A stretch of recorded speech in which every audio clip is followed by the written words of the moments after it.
All right, well, I'm so glad you stopped by today, and I hope I can give you some tips on how to work with this really crazy fuzzy fabric. I think the end result on garments for dolls looks fantastic, but actually working with it can be really challenging. So I'm going to present to you a couple of tips and tricks that I found that work best when I'm sewing on this type of fabric. So let's get started. So the first tip is to identify the nap of your fabric. So when you're looking at it and you place your hand on it, if you're going towards the selvage edge, generally, and going in a downward motion, your fabric is going to lay flat. If you push your hand in the opposite direction, you'll notice that the nap of the fabric becomes ruffled. So you want to make sure that you're working with all the pattern pieces on the garment with the same nap.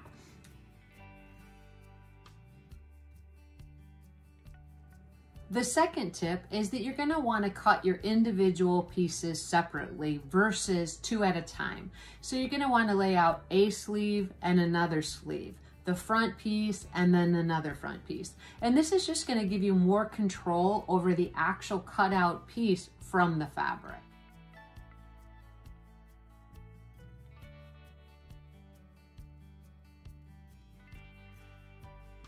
Once you have your pieces drawn onto the fabric, on the back side, you want to go ahead and use a pair of small scissors to create small cuts to cut the pieces out. This will make sure that you're not cutting too much of the fabric pile, and you can really focus on the back of the material versus cutting through the whole fabric piece. The next thing that I would recommend is that you use an alternative cutting surface. When you're cutting very fuzzy fabric, you're creating a lot of fibers and they're everywhere. When I cut fuzzy fabric, I usually try to cut it on a poster board or an alternative surface to what I'm going to be sewing on. It's just an easier cleanup. Once you've finished cutting all of your pieces out, you can clean the edges by just taking a clear piece of packing tape and just running them along the edges to pick up any loose fibers that might be there. And then you can start your sewing project. Well, welcome back. Now that we've already figured out the toughest part of this pattern, which is cutting out that furry fabric, we're going to go ahead and get started with the sewing. So again, this is the Pop Sugar pattern available for 6 dolls now. Today we'll be sewing it for the FID Ippelhaus doll. So let's go ahead and start from here. Once you have your pieces cut out, we're going to go ahead and give them one final shake just to get any extra fibers off that we didn't catch with that packing tape. And then we're going to set the sleeves to the side, and we're going to just go ahead and start construction of the jacket, sewing the front to the back at the shoulder seam. Now, instead of using your traditional pins, which tend to be a little bit challenging, I'm going to go ahead and use some pin curl clips. If you do decide to use pins, which of course will also work, I recommend that instead of pinning them like you normally would in towards the fabric, that you actually take them horizontally so that the fabric doesn't slip away. So that's one option. The other option is to just use these type of clips and just catch underneath the fabric and pull them out as you sew. It's very deceiving to think you're sewing both sections when in reality you're just sewing one. So we're going to go ahead and start with those shoulder seams as I stated. My stitch length is about a 3 and it's on a straight stitch. So once we get it started, I'm going to pull that clip away and I'm going to continue and then pull the clip away. So really, really easy. We're going to repeat that on the second side.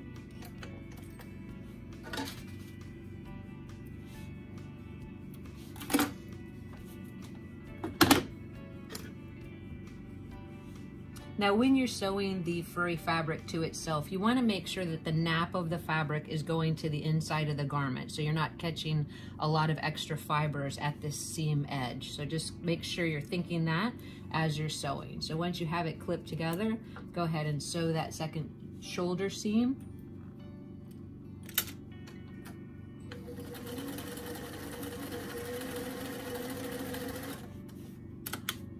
We're good to go. So the next step is the same as it will be for the lining, which is to sew the sleeves to the armhole edge. Let's check how it's looking so far. Good, good. Let's grab one of those sleeves. Now with a sleeve, it's a little trickier. I don't necessarily pin everything with a pin.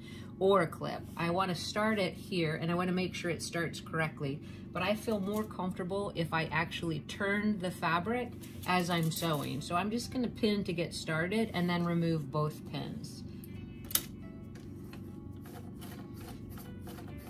I feel that it gives you a little bit more control without pins because your fingers can feel if it's sewing together on the lining underneath.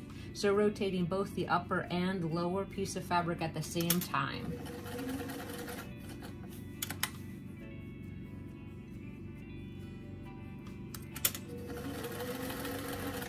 Now, the lining does indicate that you can ease in the sleeve by adding a little bit of a base stitch at the sleeve cap.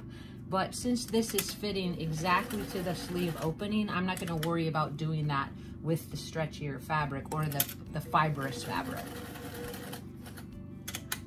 So just keep working around as slowly as you need to.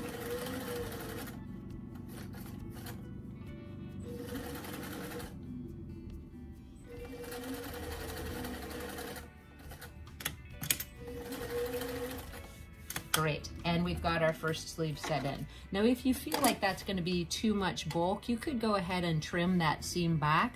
Make sure that you're looking at both sides so that you don't actually cut through the seam. I'm going to leave it long. I don't feel like it's going to create bulk in this particular case. So we're going to go ahead and set in that second sleeve. Okay, so now we have our second sleeve in set. The shoulders are sewn together. And it's surprising how close we are to being done already. So here's what we got. Looks pretty good, not a problem. I like it. Now, what I've done off camera is I've already went ahead and prepared the lining with the exact same steps we just went through. Now that we have the coat constructed and we have the lining constructed, we're gonna go ahead and put them together right sides together. Our goal today is to be able to turn this coat right side out without having to hand finish anything except for one seam at the inside of the lining. So the first step we're going to do is sew the cuff edge of the sleeve to the cuff edge of the sleeve lining. I've put the pins in parallel to the edge to keep the fabric from slipping in, as well as used some of those curler clips just to hold them in place, and I'll pull them out as I sew.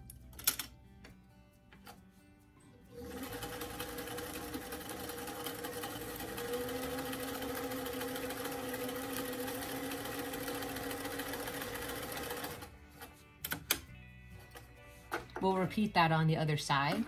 One of the things I like about these curler clips is instead of having to pinch them, because they're flat, I can just pull them off the fabric. I don't have to push with my fingers to release the locking mechanism, which makes it a little bit easier, I think.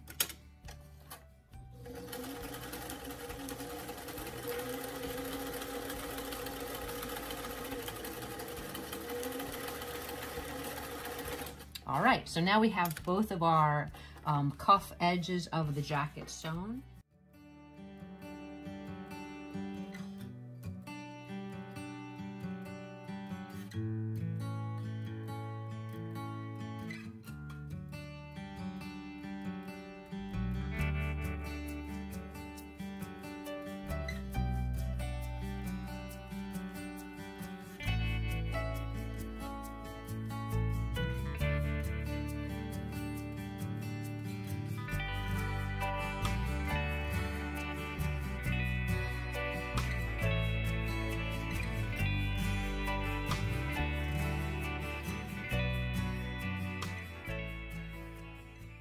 Now that we have the coat constructed and the lining constructed, I went ahead and I sewed them both together at the front opening, which is the front opening on the left and right and around that neck. So the only seams that we have in place so far are that hem edge of the cuff and then the front opening. What we're gonna do now is we're gonna sew the side seams together. In order to do that, I'm gonna take one sleeve and I'm gonna open it up. And when I do that, I'm gonna match that hem or cuff edge, and I'm gonna pin the coat to the coat and the lining to the lining. I've pinned the lining side seam together. As you can see, I matched the underarm seam. I followed it up to the cuff edge, matched the cuff edge seam, and then I followed it around with the garment, match the underarm seam, and went to the hem edge. So after we sew these two side seams, the exposed unsewn edges will be the back opening of the hem and the front opening of the hem. And what we're gonna try to attempt to do is turn it through the lining side seam. So I'm gonna sew up this seam and I'm gonna leave 2 to 2.5 inches right in the middle of this, and that's where we're gonna turn it. So let's go ahead and sew that and see if it works.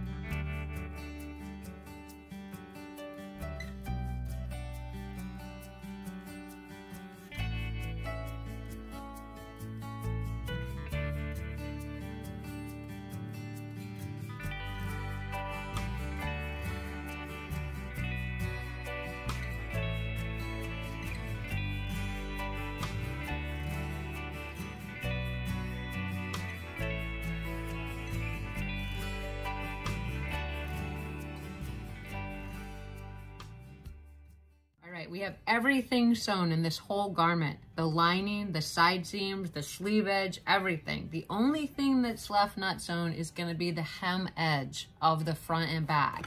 So let me show you that on both sides, right?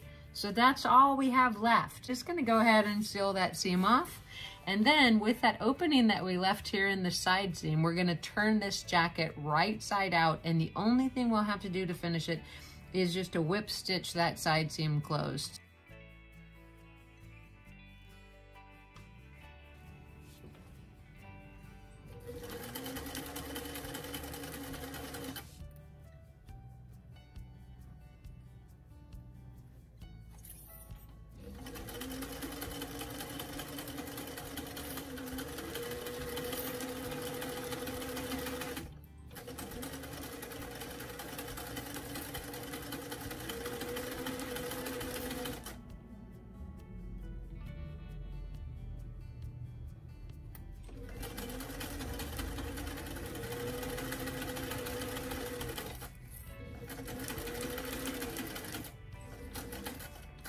Okay, we finished the hem edge of the garment. We have everything sewn in the whole thing, and now we're gonna try that turn through the side opening of the lining. So let me go ahead and check both sides of these seams and make sure they look good.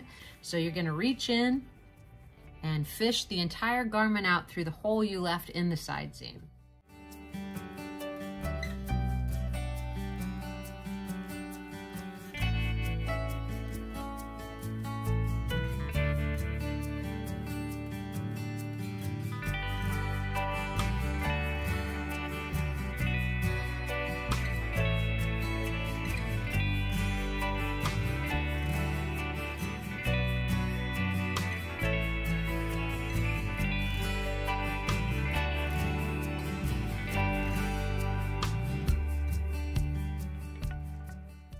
We have just this side opening that you see right here, which I recommend you leave a little bit larger than I did. It was a little bit challenging to get the garment turned through it.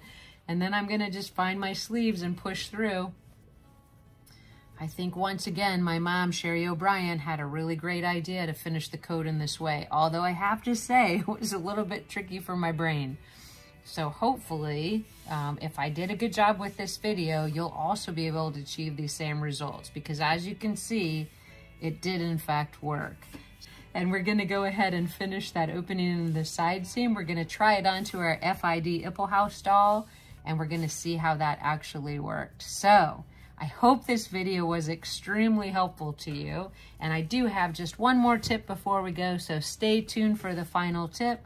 And this is how our jacket turned out so far. So excellent job. Thanks for hanging in there with me.